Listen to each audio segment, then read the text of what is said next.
Hey everyone, and welcome to 121 in Flux. I am Peter, that is Connor, and we talk about movies on this show. And this episode, because Shark Week is happening, we thought it might be a good time to do the original Jaws. Yeah, I feel like you don't really need to say the original. You just say time to do Jaws. Well, I think next year we're going to do Jaws 2, which is why I'm specifying the original this time.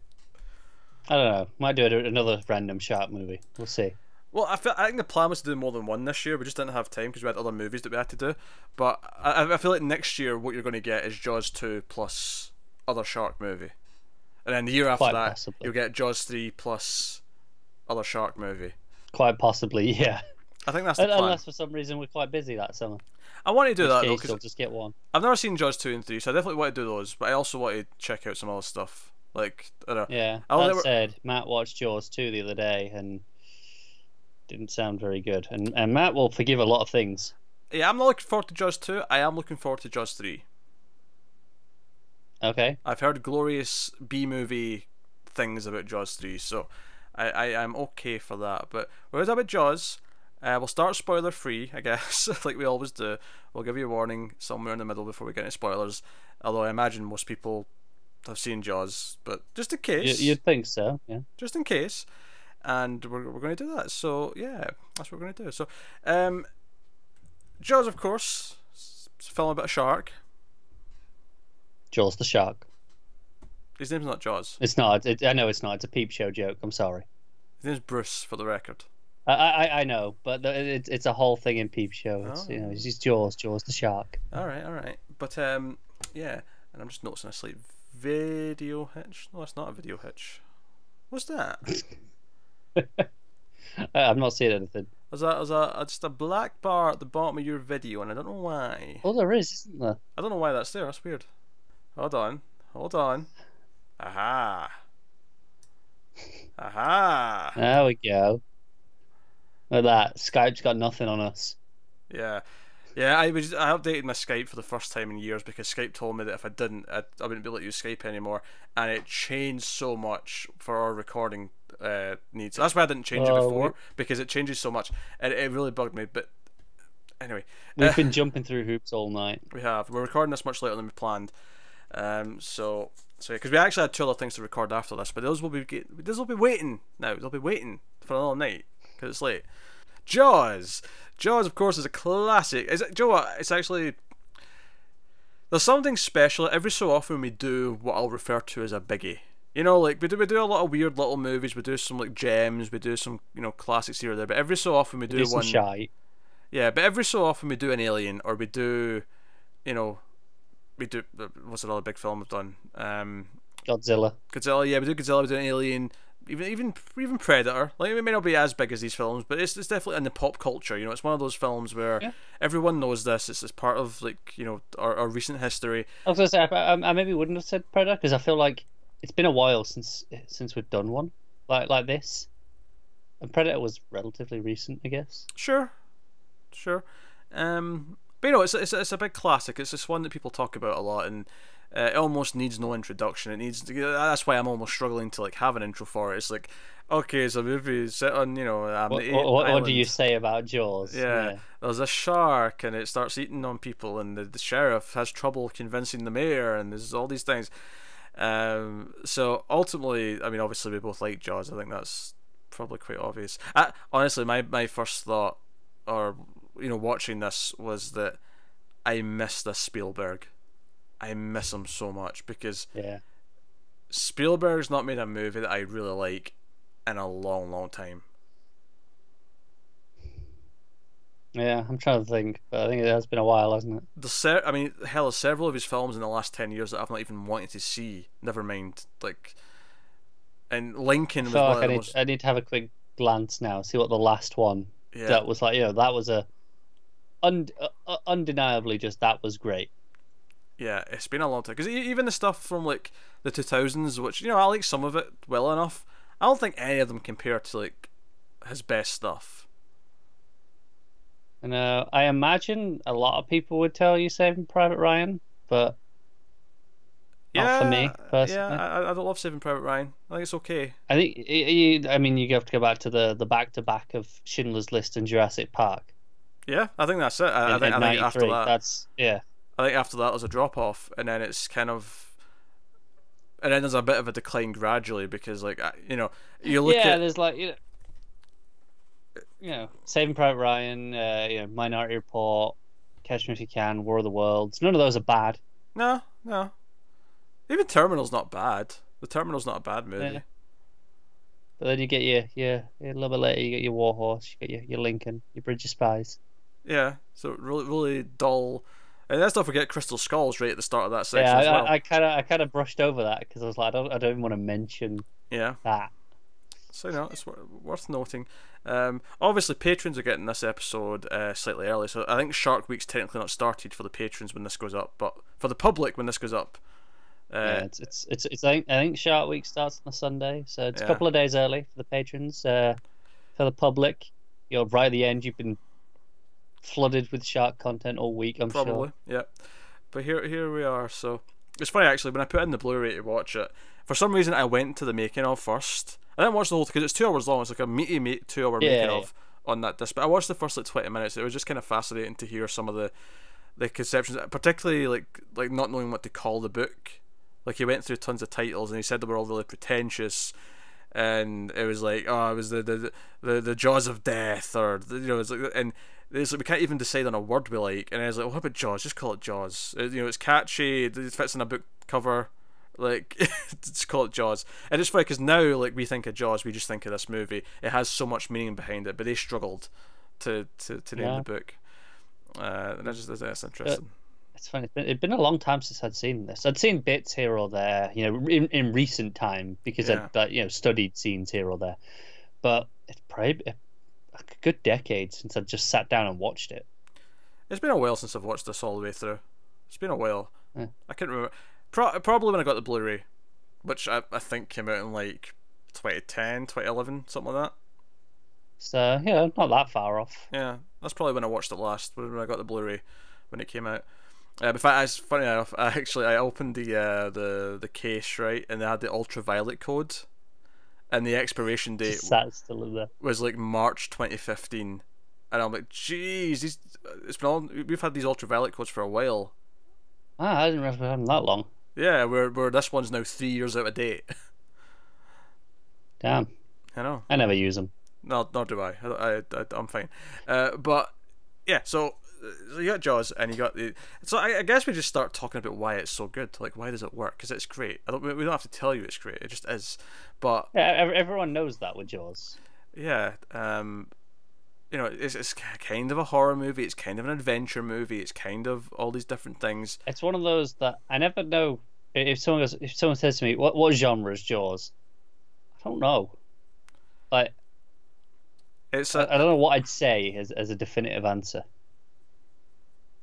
It's an adventure thriller. Sure. I mean, that works. But then some people will say, "Oh, it's a horror movie," and I don't know how much I can fight that. I think I disagree. I wouldn't say it's a horror movie. I wouldn't put it in the horror genre. But I don't think I could really fight them on it. I get why people dip it into that though. I get why they see it that way, but I wouldn't put it into the horror genre. It's funny because if it wasn't for the fact that it was meant to just be like it's a big shark, sure, and it acts kind of out of character for what a shark actually acts like. But if it was any type of non-real creature, it'd easily be a sci-fi movie because it has so many staples of a monster movie. It just happens to be that the monster's a real thing. Yeah, no, you're right. It is a monster movie, essentially. Yeah, but and if it had it had these laser green eyes, okay, instantly sci-fi. But it doesn't. It's just a shark, so therefore it's not a sci-fi movie, and you can't call it that at all. So, but you almost wish it was, just so you could call it a sci-fi movie. Yeah, just so I could class it as a sci-fi movie. There's some stuff here's something I noticed early on in the film that I never noticed before. Just a little touch that I loved is when what's the chief's character? I'm forgetting all the character names already. It's just the chief. Chief Brody. That's all they call him that Brody. constantly. It's just chief. Matt would chief. slap me for not remembering his name's Brody. But Chief Brody goes into his office, and his assistant's there, and she's telling him about blah blah blah. And one of the things she mentions is that there's one of the locals is really upset that some kids were karate chopping his picket fence, and then when he goes into town, he's actually going in to get supplies to make signs to say the beaches are closed. But he's being accosted by various people as he's walking through town, and one of the guys that stops him, I noticed in the background this time that it's his picket fence. The tops of the fence are all snapped over. Are they? And I'd never noticed it before. I was like, oh, that's really good. That's really good. It's just there in the background. I like that. Because one of the reasons to just sort of spin this into one of the positives as to why I think it's a really good movie is the town has such character. There's such a local group of people where I get this sense of all these business owners, and I get this sense of all these people that Chief Brody has to put up with. That he has to deal with. You really get it in the town meeting scene. Yeah. But they are all sprinkled throughout. Yeah, because right away you get that, okay, he's not from here, he's from New York. Because I think the opening scene with him and his wife is like, oh no, here you don't say that, you say yard, and he's like in the yard, in the car, and he does his little voice, and it's like, oh, he's not from New York. And right away it's characters, like, okay, like all the main characters in this movie all get solid introductions to give you a sense of, okay, what's their sense of humour, what are they like, how do they inhabit? When we first get introduced to Hooper, he's a bit later in the film, and he shows up because obviously he comes in as the expert. He his very first scene, he's trying to help, and he shouts over to the guys who are overloading the boat, and he just kind of turns and says, oh, they're all going to die, as he's laughing, because they basically tell him to piss off. So he just turns and says, they're all going to die, haha, and he walks off. You immediately get who he is as a character. Yeah. You immediately get who he is, and I think that's true of Brody. Quint, of course, probably has the most dramatic introduction of a scene. He's a bit more of a mystery, but that's kind of his character. He's yeah, he is the mysterious figure there, just like, ooh, he's a bit shady almost. Yeah, but they all have these big introduction scenes. Well, I mean, I say big, some of them aren't big, but they're all very layered. There's all just these little things that tell you about who they are. And it's one of these things that when you're comparing it to modern movies, and people will say, oh, why are you so critical of your Michael Bay movie or whatever? Like, this big summer blockbusters, they just leave your brain at the door. And I'm like, no. Jaws is your big summer blockbuster, which is not, I mean, it's well made. It's really well made. But it's not like some deep movie about anything. It is a summer blockbuster that's just entertaining. That's what Jaws is. Yeah, it is the summer block. It's like the first summer blockbuster, right? It started that. So when people say, oh no, like, forgive all these things because it's just a summer blockbuster. No. Go back to Jaws. Jaws is a summer blockbuster, but it's treated, the Spielberg and co. treated it with respect. They made a solid movie that, it has good direction, it has good characters, it has solid little moments, it bounces from humour to suspense, it does all these things. It's expertly put together. So this is one of these movies where I'd look at and say, no, this is what a blockbuster should feel like. Not necessarily in terms of plot or content, that can change wildly, but even tone. And tone, attention to detail, I think is a big thing. It doesn't treat us like idiots. It introduces things. It has these small things in the background. The characters are likable without being. But I mean, there are some dark things. I mean, I think the closest it gets to having something to say is Quint's big speech about coming back from Hiroshima. I was like, okay, that got really dark all of a sudden, and it was like a different thing. Yeah, I think the thing with the characters as well is they're all very down to earth, very believable. It's like, yeah, okay, you've got one guy's an expert, in marine biology or whatever it is specifically, but so he's very good at that stuff, but it doesn't mean he's very good at everything. Oh yeah, and that's part of the connections between the characters is that Chief Brody's happy to see him because he's there to help.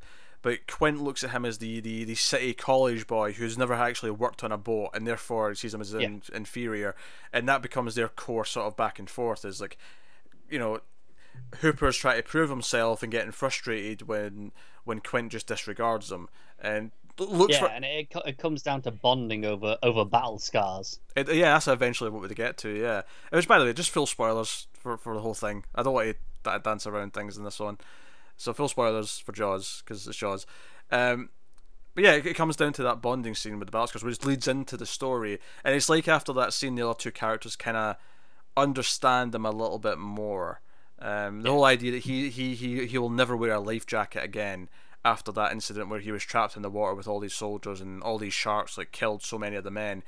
But at the end of the whole speech, he says, "But we did deliver that bomb." Like, you know, like, and it's, I'm like, oh, what's he getting at here? The horror of men and like how sharks are just acting to their nature, but we are worse than they are. Like, that got, it sounded very deep all of a sudden when the entire movie's not really doing that. Yeah. But you've got some simple things like I think that's why that scene sticks out so much, though, isn't it? It's because it's the one time all movie where it stops and they just listen to a story for 3, 4, 5 minutes, however long it goes on. It's a long monologue. It is. It's a good few minutes. I'm not sure exactly, obviously, without checking, but it doesn't rush through it, and I don't think there's any other point in the movie where it just stops and listens like that. I think part of the reason why that works is A, because it's not done it before, but also because he is the mysterious character and we want to know what drives him. And we don't really know up until that point. And you do almost get that he is the obsessed, like, Ahab. Like, because obviously later on, or before this even, he smashes the radio when they're trying to call back. He comes in and smashes. He's like, "No, we don't want to help. We're going to do this." And then later on, of course, he actually gets him kind of screwed because he drives out quicker than the boat should, and he ends up, you know, messing the engine up.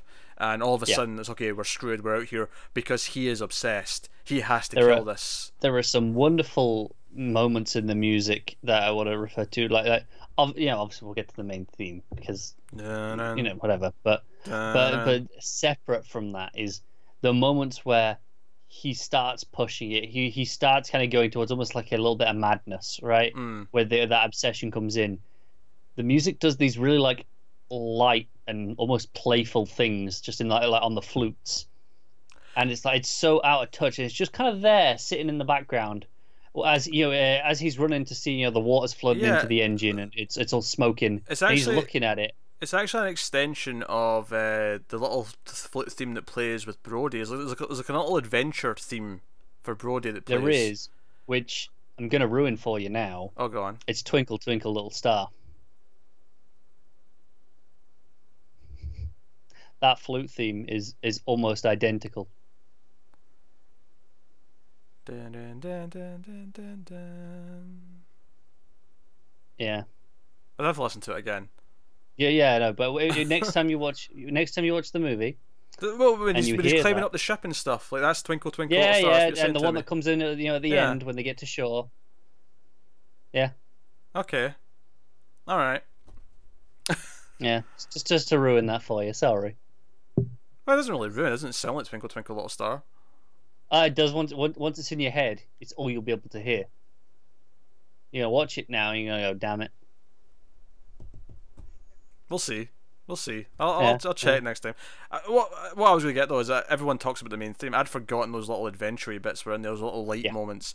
Everyone remembers the dun dun dun dun dun dun dun dun. Everyone remembers that. But actually, there's a funny point about this movie. This movie always makes me want to eat. There's like several dinner scenes where they've got like it's like there's a scene where they're at Brody's house and like Dreyfuss Hooper comes in and like just steals his food, and then Quinn's always eating some. Quint's always like eating. So even in his introduction, he's chomping on. I think it's like a slice of an apple or something like that, or maybe a pickle or something like that. Something crunchy. And then the scene where they're showing the scars. That's after they've had dinner and there's like dinner plates out, and it always like. This is a movie. Some movies go the entire runtime without even having like the hint of anyone having anything to eat. This one like constantly has. They're always eating. There's always food kicking around. Yeah. I don't know why. So I don't think it really stuck out to me as much because I had just eaten a relatively large meal right before watching this, so it didn't really jump out at me. I had a relatively large meal after I watched this because I was like, oh yeah, I bet. Food now. Time for food. What was interesting actually in the making of, one of the chunks I did see was they were talking about the couple, the married couple who shot the real shark footage in Australia. They got some footage and they had like a miniature cage and a little person who went into the cage and he was terrified naturally. But of course, sharks are actually as interested as as Bruce the shark is in Jaws. They don't really care. But they eventually, like one of the sharks in the area did eventually ram his head into the cage and sort of like dance around a little bit. And they showed that footage. So when I was watching it this time, because I watched this before I watched the movie, I actually recognised that shot. That was the real shark. And they said that they actually, because there was no one in the cage when the shark did this, and they got this great shot, they actually rewrote the script a little bit to account for the shot, so they could use it because it looked so good. It was like, oh no, we're using that. That's some legitimate shark footage. We can do this. Yeah. And the idea being that. The reason why they used a miniature cage with a smaller person was because the real sharks here were much smaller than what the shark was meant to be. So it was just a way to scale it up. It was the classic, Yeah. But of course, they didn't want to dangle perspective trickery. Normally they'd put a child in because they did that in Alien to make the sets look bigger. But I think there'd probably be some rules against putting the child in a cage with a shark. I don't see why. You don't see why? No, it's fine. It's a cage. They're good. Sure. And if something goes wrong, who cares? It's just a kid. But yeah, I recognised that shot. I was just because I saw it in the make. I was like, oh, okay, I'll always remember that shot specifically that moment. Now, when I'm watching it, but it's cool. interesting. So obviously we mentioned the music. The music's iconic. It is. Like you say, I think it's almost a shame that only that theme is iconic, though. Like, because, like you say, you forget about it. If you ask people to say, all right, tell me some music from Jaws, they're going to do that one theme. If you say, right, any other piece, they're probably going to draw a blank. Most people. It is a shame because there's a lot of good music in it. No, there's a lot of good music. It's actually a really well put together film in terms of. There's a lot of very iconic shots because of the camera setups. Everyone remembers, of course, Brody putting the chum into the water and the shark just jumping up behind him.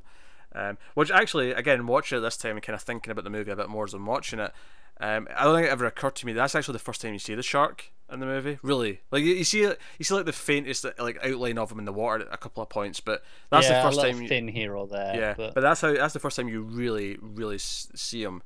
And it's okay. This is third act time now. We're ready to go. This is time. Because I think again the weird structure of this movie is that they go out into that boat, the trio, about an hour 10 into it. So the last 50 minutes, almost half the movie, is them in the boat. All the other characters go away, and it's just about them in the hunt. But the movie has a really great structure where it escalates from the start of the movie. Obviously, one girl gets killed at the start, and it escalates from there. But it's all about, okay, no one believes him. Obviously, there's the corruption of the mayor. Oh no, this is like a summer town. Like, it's the 4th of July weekend. We need to have everything open so we can make money. Him talking to the guy on the beach, going, "Go in the water. No one's going in.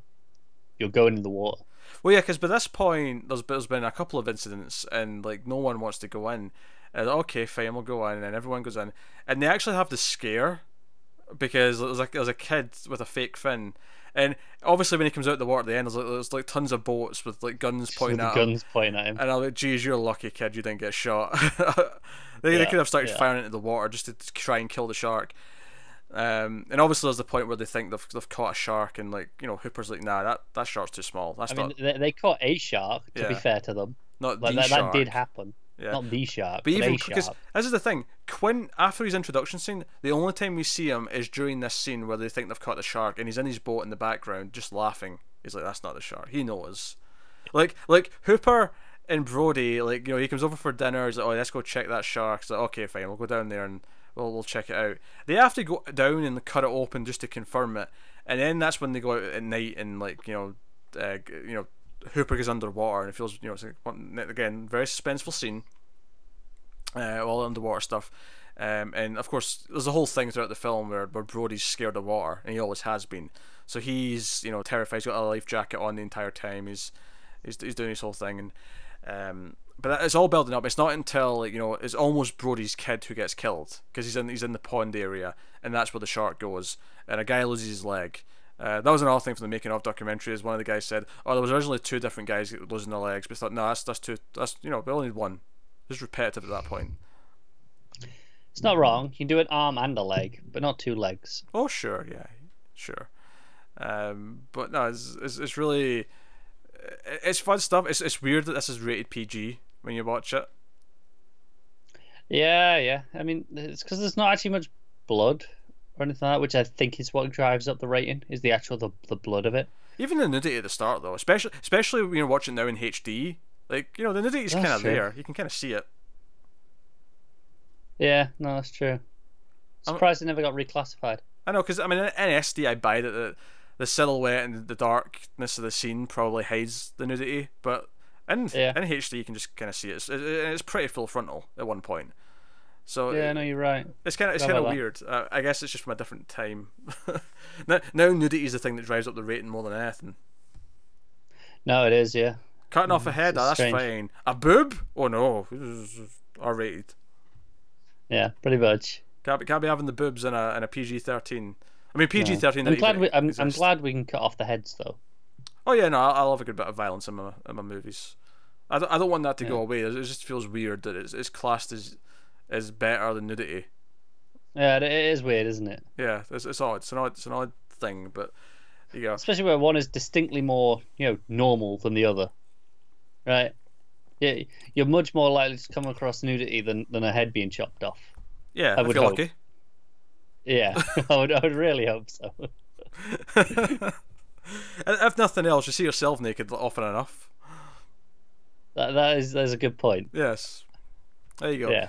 I'll tell you what, I love the mayor character. I love how kind of slimy he is. Yeah, slimy and just kind of everything's about the money. He doesn't care that people are going. And the great scene I love actually is when the mother of the boy who dies, the big attack when there's tons of people, because this is the one that convinces everyone to actually go hunting for a shark. And the boy dies, and the mother comes up to him after they've caught the wrong shark. And the mother, they've obviously been at the funeral recently. They're all dressed in black, and she comes up and slaps him and gives him shit because you knew about that first girl and you let them open the beaches. And the entire time, the mayor is standing right next to him and never says anything, when he's the one who told him, no, we have to open the beaches, because he wanted to shut them. He tried his best to do it. Yeah. And of course, Brody will still feel guilty, because from his point of view, he's like, well, I should have just fought harder. He didn't do enough. Yeah. But the entire time, the mayor's just standing next to him. And I was watching, every time we got a glimpse of him, I was watching his face for his reaction. And it's a really good moment of just paying attention to him and seeing how he handles, because everything she's saying is more true for him than it is for Brody. I like how he just intentionally doesn't react. Yeah. It's almost like he just chooses not to listen, so he doesn't have to think about it. Yeah. So a big part of the film is just kind of getting to the point where enough stuff happens where they accept that, okay, we have to do this. Because Quint, of course, asked for 10 grand to go and kill the shark. Yeah, I mean, the original offer was 3. Yeah, and he's like, nah, I'm not killing that for 3. I'll find it for 3, but I ain't killing it for any less than 10. Yeah, that's basically reasonable. Thing. Yeah. Also, there's all these little moments that I forgot. I forgot about the graffiti at one point. On the big town entrance sign, someone actually drew a fin into the water, saying "Help Shark." As you do. I almost laughed. I feel like that's what probably happened in real life after the movie came out. Is that tons of people went around vandalizing anything like that. Yeah. In beach communities, I can see that totally happening. You just know this specific town, wherever it was, that got a huge boost for its tourism, right? Oh yeah, where they shot Jaws. I'm sure. Just like anywhere where you can visit a movie location, I'm sure. Yeah. This is where they shot Jaws. You can come and visit. I felt this one in particular, for family, it's like, hey, there's a beach. Right? It's an actual vacation spot anyway. Plus, it's also where they shot Jaws. Yeah. Yeah, so I bet it drove it up. It's like, hey, let's go. We'll go there we'll go to the beach. That's instead of just we'll go and visit that thing in that city somewhere. Yeah. Obviously, there's the obvious things of, okay, you hide the shark as much as possible. It makes it more effective. What you don't see is scarier. There's some really effective moments where he uses that, where you can see the scene where the two guys in the dock gets ripped away. and yeah, it's being dragged out, and you actually see the dock turn in the water to come back for the guy in the water, and it's like a really great, because you don't see the shark, all you see is the floating, you know, pallets of wood, but yeah, and they do it a lot later on with the floating barrels that are attached to it, and I think it's something that, you know, this was. I assume at least it wasn't a choice of, oh, let's hide it, it'll be scarier. I assume it was, yeah, we know how this practical thing looks. If we show it too much, you're gonna notice it kind of doesn't look real. I think you're doing a bit of a disservice to assuming that it was one or the other. I think you can have a gradient between the two, where okay, I just, in my mind, that was probably the driving factor. Because I've heard Spielberg say that he wanted to show less of it because it was scarier just not seeing it. So no, fair enough. I think there's almost an insulting thing to do here. Sorry, cat. I threw him out of the bed and he kind of fell off and he's climbing back up. Yeah, you could just hear the claws clap. Yeah, but he. Look, I think there's almost a thing here where you say, okay, movies in the past only hid things because they couldn't show them because they didn't look as good, and that made them scarier. I think it's a bit of almost an insult to movie making as a whole to assume that no one would ever have made the right choice if they had the option of just showing everything all the time. Maybe. I think that's a bit unfair, I guess is what I'm saying. To say that, the only reason why Jaws and Alien are as good as they are is because they didn't want to show, they couldn't show the thing. So it's effective because of that. I mean, I think for me though is, even if that is the reason, is, oh, okay,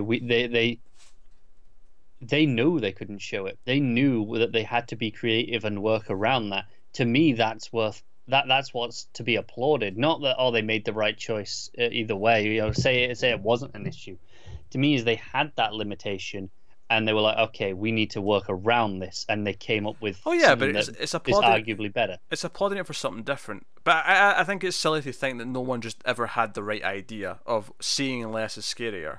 No, of course not. But in this instance, because I mean, there are times where you see the shark in the final, you know, coming head on, and it looks a bit stiff. I think is maybe the right word. No, it is, but.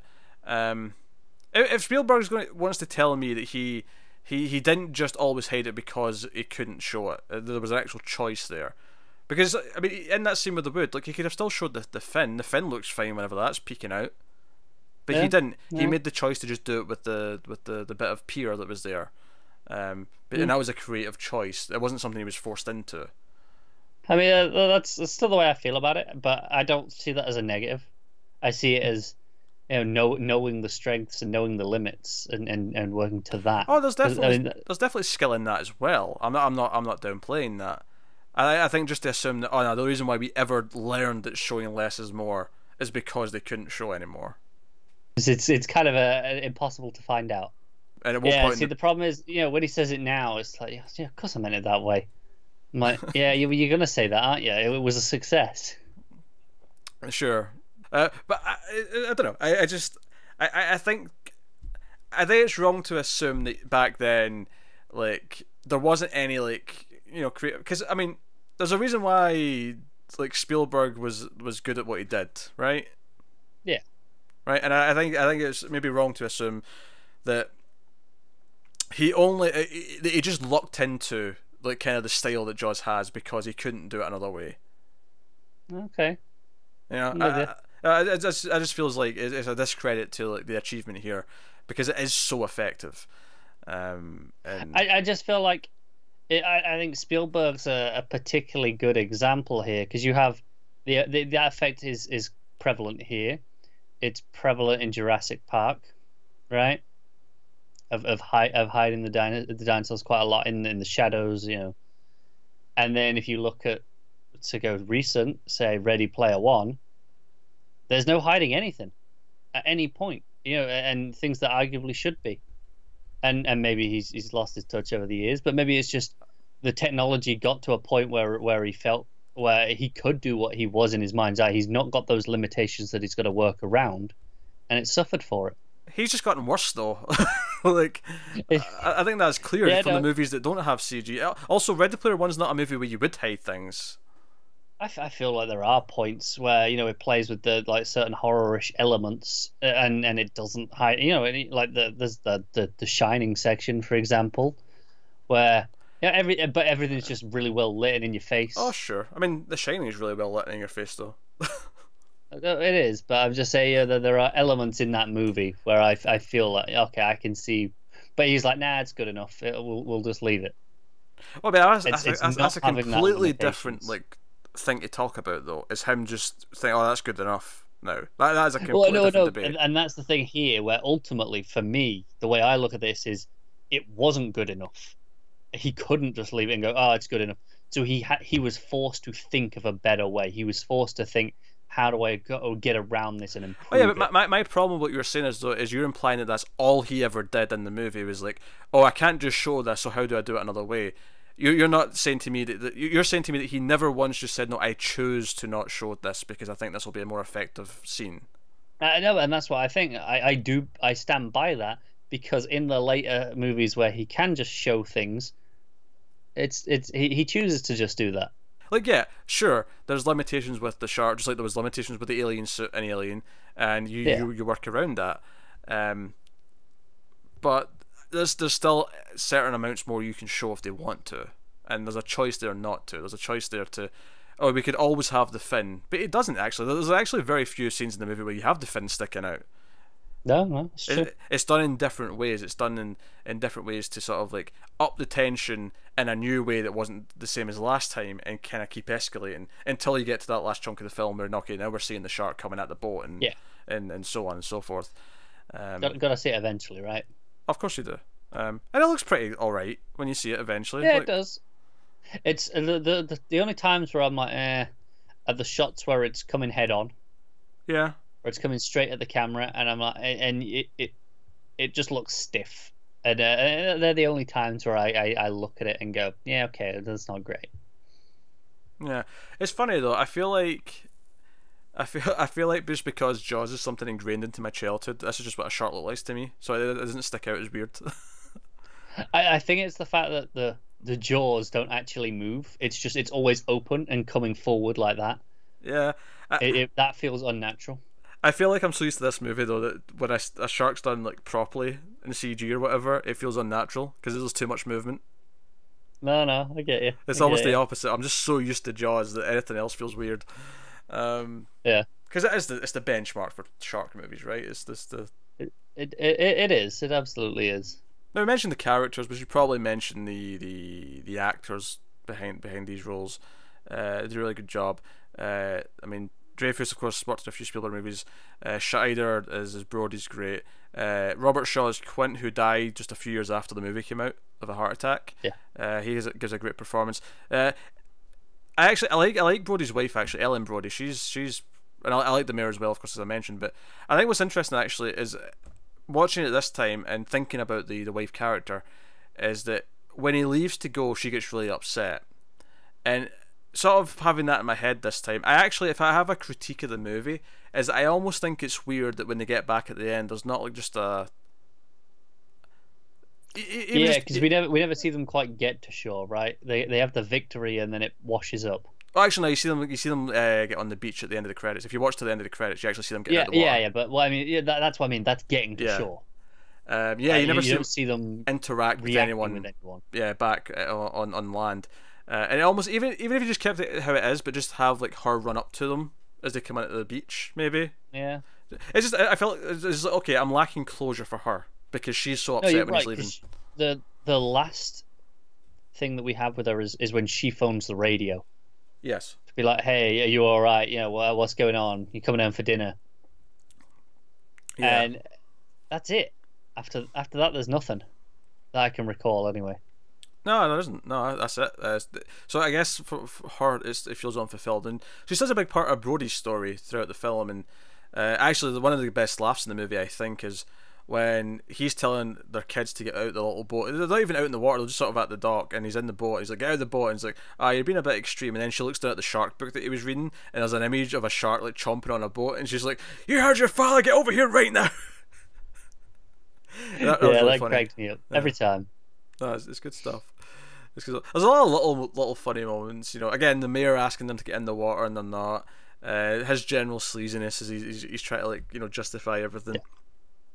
A lot of the stuff. The scene again, a good character building scene with Brody and his son when his son's like mimicking all of his actions at the dinner table. That's a really fun little character thing. Yeah.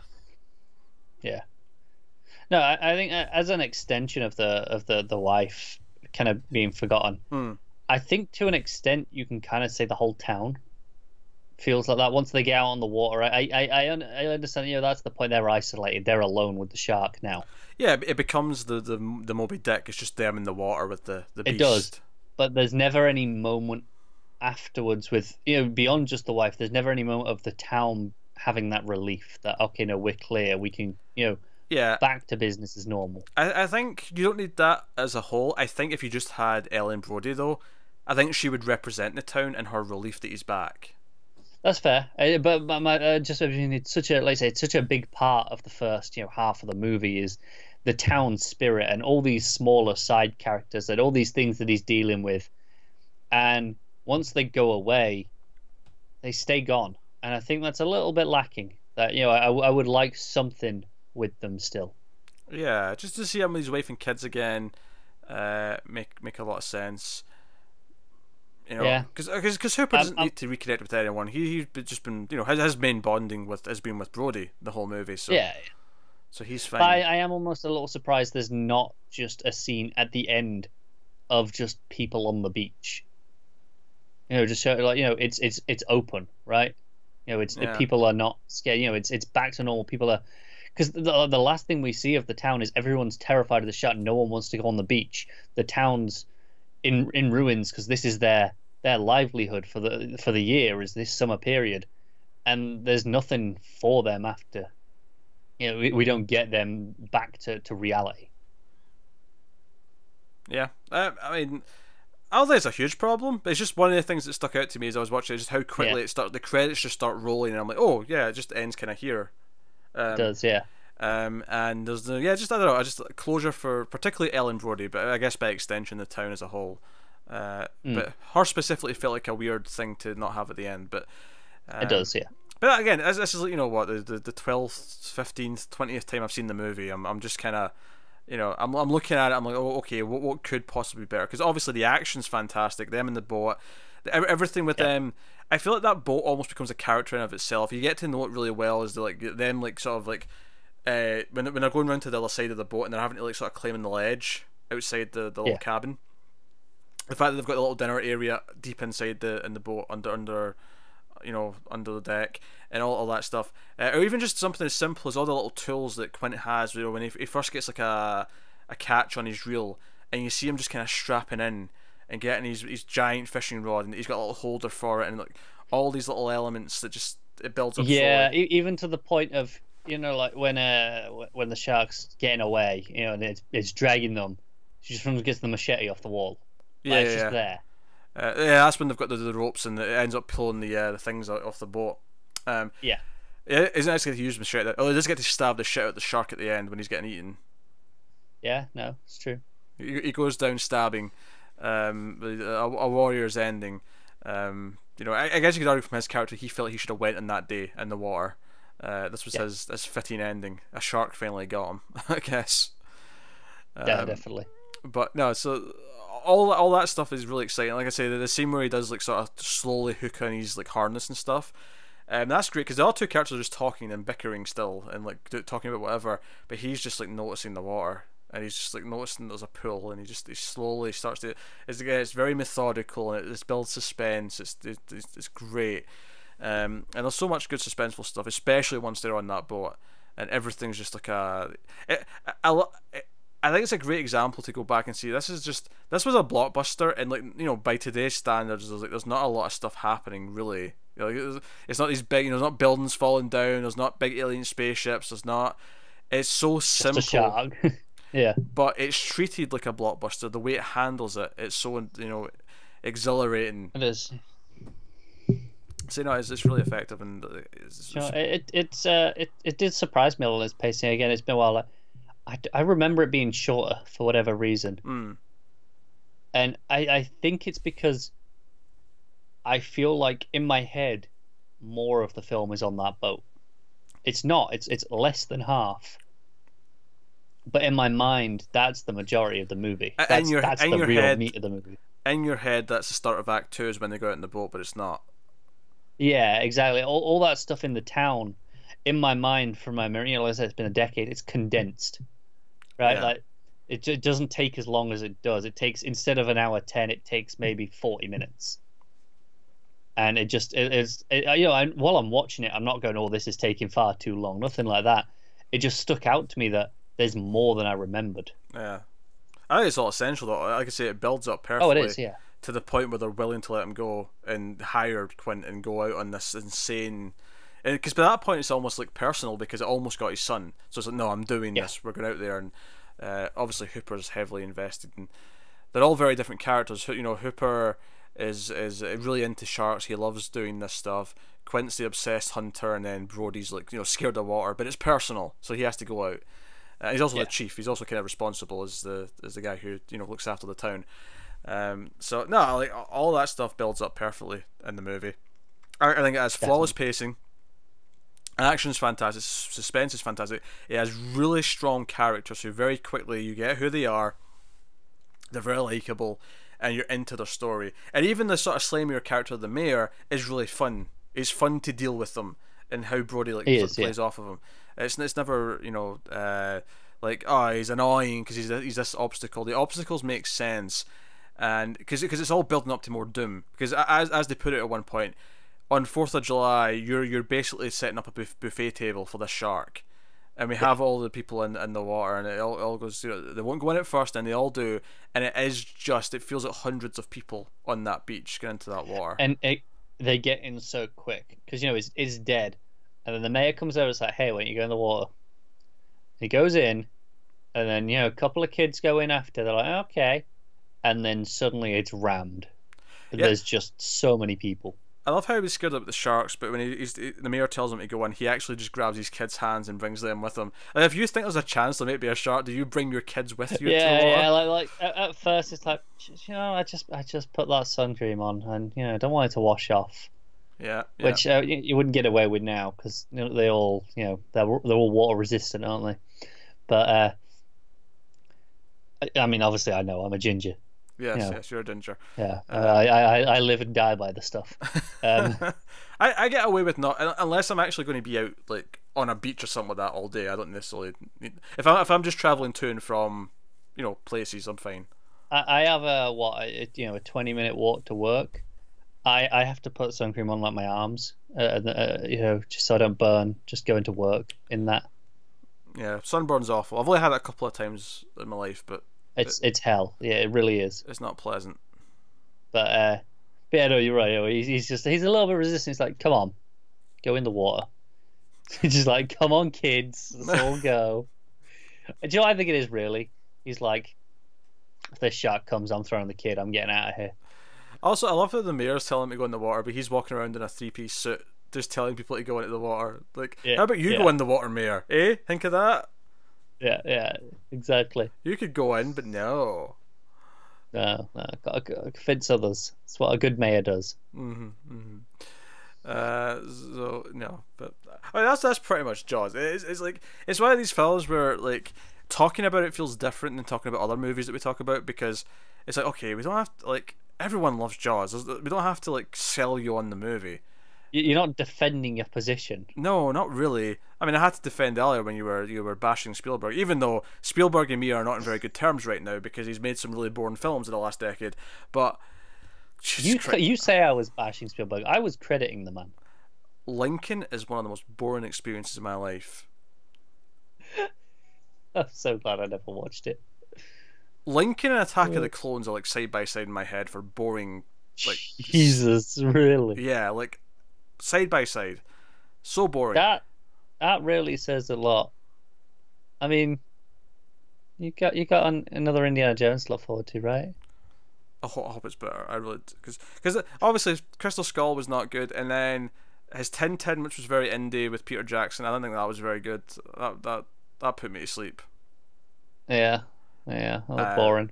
You know, it's been a while, and that was the most depressing thing about watching this, is that every time I watch one of these older Spielberg movies, because I think I see Jurassic Park more often than I do Jaws, but I know my two favorites is Jurassic Park and Jaws, and I think that goes to most people. I'd assume. Well, I mean, I think some people, I think Raiders is obviously goes in there, and then you have E.T. I think it's always close up, and then you get your more savants, you like Close Encounters, the best.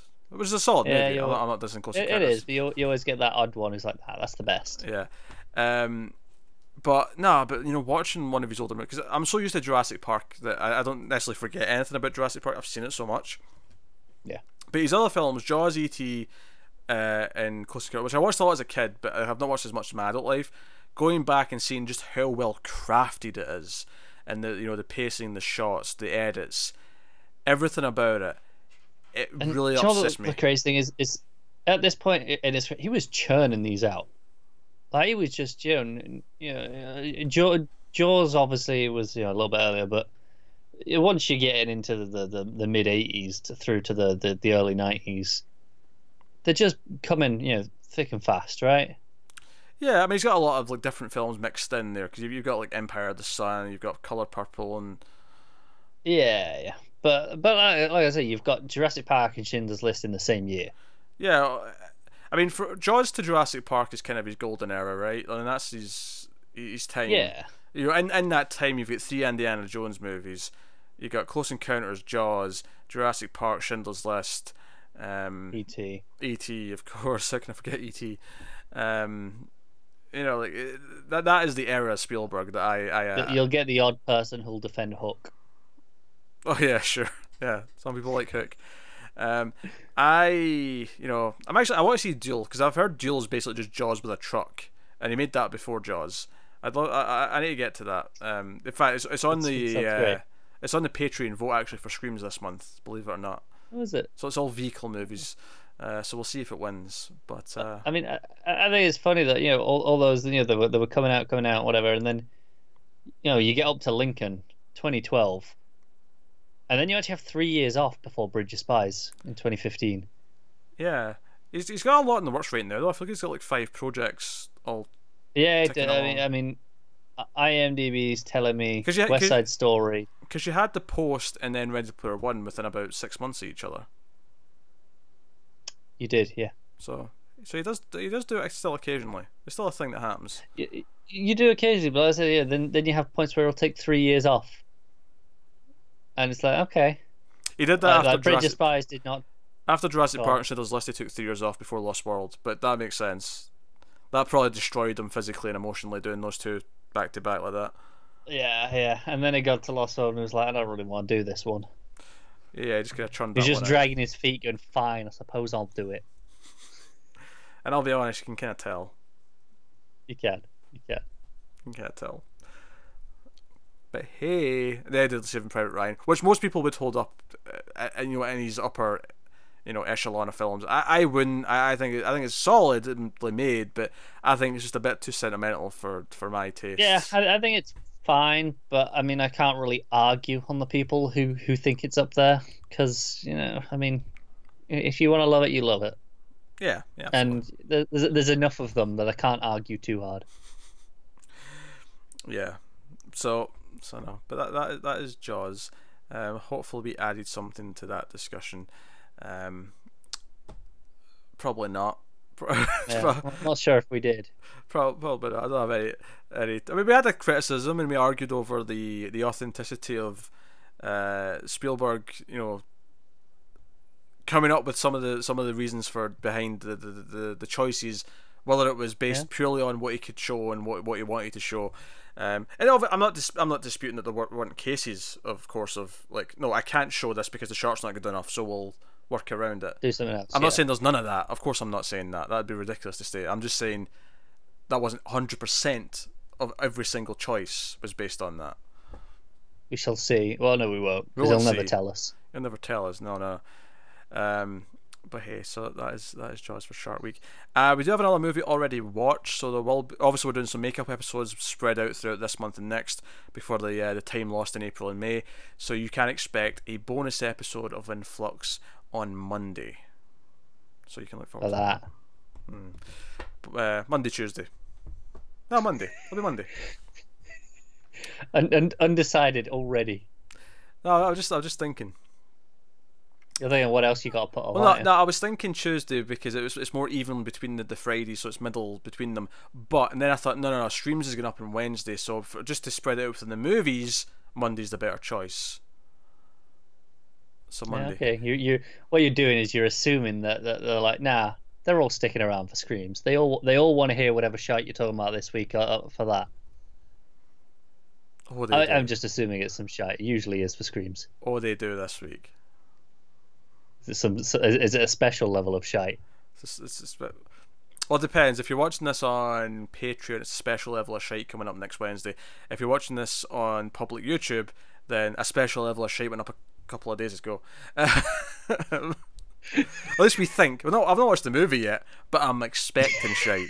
That says it all about that show. You just, you know, half the time I go, "Oh, what shite you watching?" That's not me insulting. That's just par for the course of what you do. We have good movies on Screams as well. Yeah, they're a lot less common though, aren't they?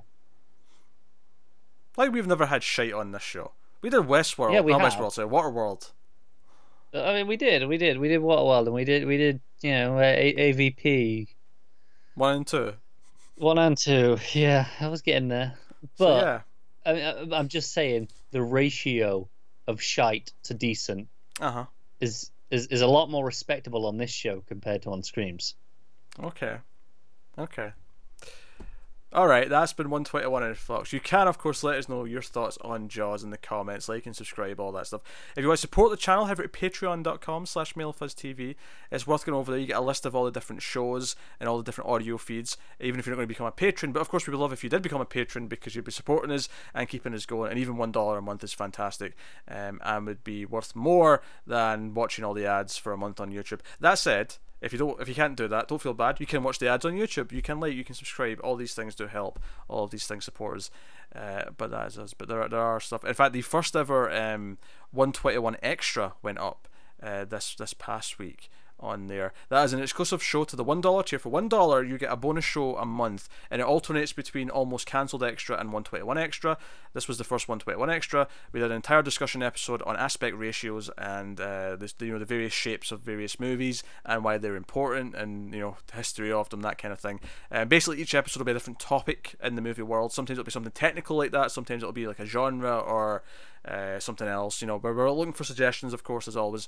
The first Almost Cancelled Extra last month was about the sort of the cycle of TV and renewals and cancellations and pilot season and all that kind of thing. So you get those shows for $1. You get one a month, so you can check out that. But that is it. So thank you once again for watching and listening. We always appreciate it. Keep watching movies, and we'll see you next time.